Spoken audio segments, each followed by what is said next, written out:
নমস্কার, আমি এস আলম, একজন পরিযায়ী। আমার সঙ্গে প্রায় 250 থেকে 300 স্বর্ণকার সংগঠনের সঙ্গে আমি জড়িত আছি। আমি দীর্ঘ 25 থেকে 30 বছর পশ্চিমবঙ্গে ইলেকশনে পার্টিসিপেট করছি কিংবা ভোট দিতে যাই। কিন্তু 2026-এর বিধানসভার ইলেকশনে যখন আমি ভোট প্রয়োগ করতে গেলাম, পশ্চিম মেদিনীপুর দাসপুর থানায় অন্তর্গত গোপালপুর গ্রামে আমার গ্রামের ভোটেতে আমি একটা অবাক করা চিত্র দেখতে পেলাম, যেখানে দেখতে পেলাম যে লাখে লাখে পরিযায়ীরা ভিন্ন রাজ্য থেকে এ রাজ্যে এসেছে স্রেফ পরিবর্তনের জন্য ভোট দিতে, এবং তাদের পরিবার আত্মীয় স্বজন তারাও পরিবর্তনের জন্য ভোট দিতে চাইছে কিংবা ভোট দিয়েছে। তাই 23 এপ্রিলের প্রথম দফার ভোটে যাদের ভোট ছিল তারা তো তাদের কর্তব্য পালন করেছে। এবারে 29 এপ্রিল দ্বিতীয় দফার ভোটেতে যেসব পরিযায়ীরা বাকি রয়ে গেছে তাদের কাছে আমার অনুরোধ যে যারা এখন মনস্থির করে নিয়েছে যে তারা পরিবর্তনের জন্য ভোট দিবে, তারা তো তাদের পরিবার আত্মীয় স্বজন সকলকে নিয়ে পরিবর্তনে ভোট দিবেই। কিন্তু যারা এখনো পর্যন্ত ভিন্ন রাজ্যে আছে কিংবা ভিন্ন রাজ্য থেকে কোনো না কোনো কারণে আসতে পারছে না, তাদেরকে আমার অনুরোধ যে আপনারা যে কোনোভাবে ভিন্ন রাজ্য থেকে আসুন এবং একটা ভোট পরিবর্তনের নামে। আর যারা আসতে পারছে না তাদেরকে আমি অনুরোধ করব যে আপনারা একটা ফোন আপনার পরিবার আত্মীয় পরিবার পরিজন পাড়া প্রতিবেশীকে করুন এবং বলুন যে আপনাদের যে কষ্ট, আপনাদের যে বেদনা, আপনাদের পরিবারের যে কষ্ট, পরিবারের যে বেদনা, সেটাকে নিবারণ করার জন্যে পরিবর্তন দরকার। দীর্ঘ 50 বছর পশ্চিমবঙ্গের কোনো উন্নয়ন হয়নি, তার মধ্যে বিশেষ করে লাস্ট 15 বছর পশ্চিমবঙ্গে পরিযায়ীদের জন্য কোনো কাজ হয়নি।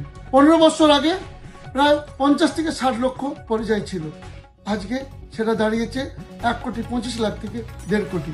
তো তাই রুলিং গভর্নমেন্ট পরিযায়ীদের জন্য বিগত দিনে কিছু করেনি, তো আগামী দিনেও কিছু করবে বলে আশা করা আমাদের ভুল। আমাদের যারা ভিন্ন রাজ্যে আমরা আছি, আমাদের যে কষ্ট, আমাদের পরিবার পরিজনদের যে কষ্ট, সেটা আমরা জানি। তো তাই আমি প্রত্যেকটা পরিযায়ীকে বলবো যে আপনারা যদি পশ্চিমবঙ্গে ফিরে আসতে চান কিংবা আপনারা যদি চান যে আপনাদের দ্বিতীয় জেনারেশন পশ্চিমবঙ্গে ছেড়ে না যায় কিংবা পশ্চিমবঙ্গে তারা কাজ পায়, তাহলেও পরিবর্তন দরকার। তো আপনারা ধীর নিশ্চিত করে নিন যে সেকেন্ড ফেজের ভোটেতে আপনারা পরিবর্তনের জন্য ভোট দিবেন। খাস করে আমি আমার মুসলিম ভাইদেরকে বলবো যে যারা ভিন্ন রাজ্য থেকে এসেছে কিংবা যারা ভিন্ন রাজ্যে রয়ে গেছে তাদেরকে একবার চিন্তা করার জন্য বলবো যে আপনারা যে রাজ্যে আছেন, ম্যাক্সিমাম রাজ্যেই তো বিজেপি সরকার, সেখানে আপনারা কি সুখে কি আনন্দে কিভাবে আছেন এবং কিভাবে রোজগার করছেন সেটা আপনি একবার ভাবুন। ভেবে এবং আপনার পরিবার পরিজনকে আত্মীয় স্বজনকে বলুন এবং তাদেরকে একবার একটা ভোট রাষ্ট্রের নাম রাজ্যের উন্নয়নের নামে দিন। রাষ্ট্রবাদী মুসলমানদেরকে আমি বলবো যে আপনারা রুলিং পার্টির আপনারা জুজু দেখাতে যাবেন না, কারণ আমাদের ভয় দেখিয়ে আমাদের ভোটটা নিয়ে আমাদের জন্য বিগত 15 বছরেও মুসলিমদের জন্য কিছু হয়নি, আগামী দিনেও কিছু করবে না। আমরা স্রেফ তেজপাতা। তাই পশ্চিমবঙ্গের প্রত্যেকটা শিক্ষিত মুসলিমকে বলবো যে আপনারা নিশ্চয়ই জানেন যে শিক্ষিতদেরকে কোনো সরকারি ভালো চাকরি দেওয়া হয় না, এবং আপনাদেরকেও কোনো না কোনো কারণে লেবার ক্লাসের কাজ করার জন্য ভিন্ন রাজ্যে যেতে হয়। আপনারা কি এটাই চাইছেন যে আপনাদের তো জীবন শেষ হয়ে গেছে, আপনাদের সেকেন্ড জেনারেশনের জীবনও শেষ হয়ে যাক? তো তাই ভুল তো আপনারা করেছেন, আমিও ভুল আগে হয়তো করেছিলাম। তো তাই এবারে আর ভুলটা না করে এবারে একটা ভোট পরিবর্তনের নামে।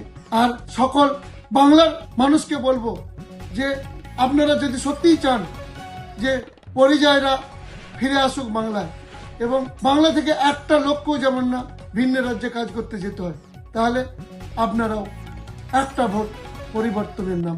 তো তাই সকলকে বলবো 29 এপ্রিল দ্বিতীয় ফেজে পাল্টানো দরকার।